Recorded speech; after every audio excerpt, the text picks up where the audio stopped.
Nudge theory certainly has its critics, and utilizing the System 1 versus System 2 dichotomy from Daniel Kahneman's Thinking Fast and Slow can really help us clarify one of the strongest debates in nudge theory.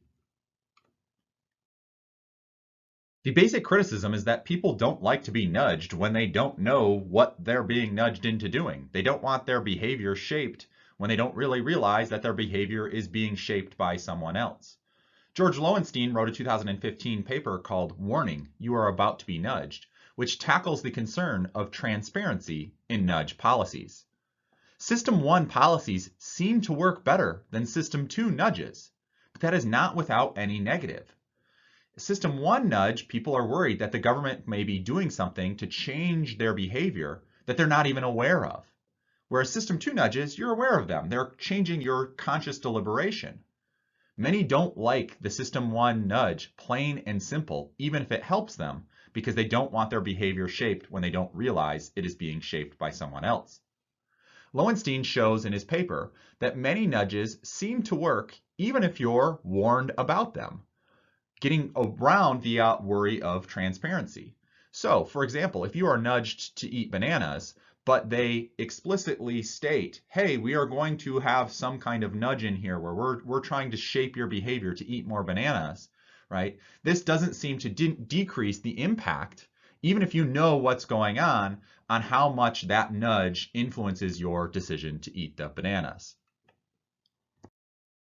Even if Lowenstein's argument is correct, that we could let people know that we're going to do a System 1 nudge, and then people would not have as much of a fear that we are manipulating them in some way that they're not really sure that it's happening, we still do have to worry that System 1 nudges are more apt to be instances of value substitution.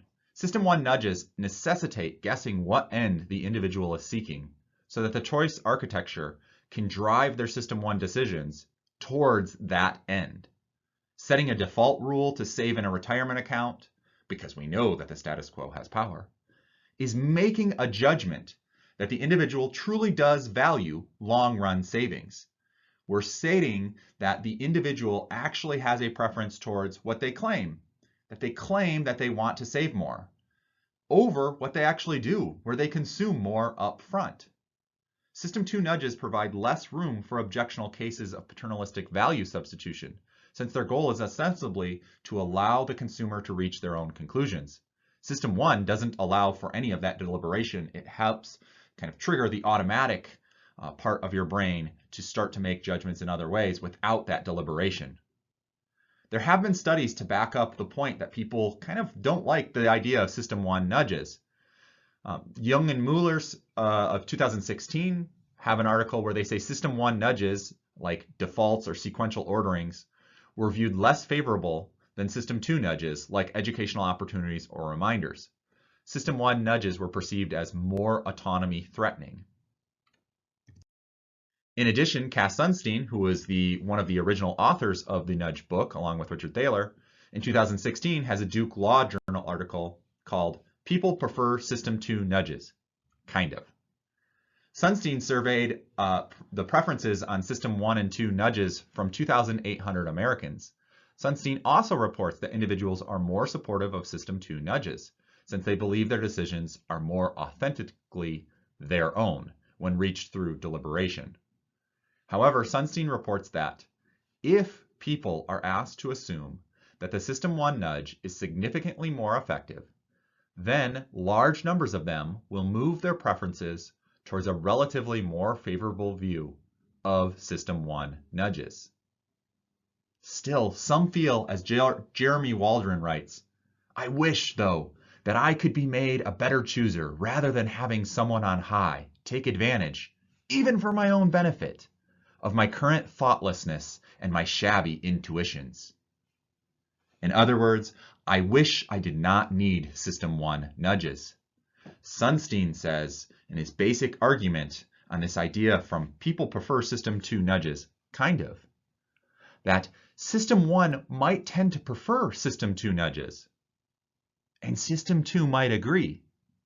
But after sustained analysis, System 2 will often conclude that System 1 nudges are actually best. Why? because system 1 nudges actually work. So system 1 might prefer system 2 nudges, and system 2 might say, yeah, I don't like this. But if you actually go through the system 2 analysis, if you actually engage the deliberation, and part of the facts that you have is that system 1 nudges actually work, then system 2 within our brain will conclude that system 1 nudges might actually be best. So people prefer system 2 nudges, but only kind of. These are just a couple of the criticisms of this kind of transparency and value substitution that nudge theory really has to tackle here. So there's lots of criticism that goes around nudge theory, but this is just some of the work and some of the basic ideas that is really important to handling this criticism and kind of weighing the pros and cons of what nudge theory is and how we should use it.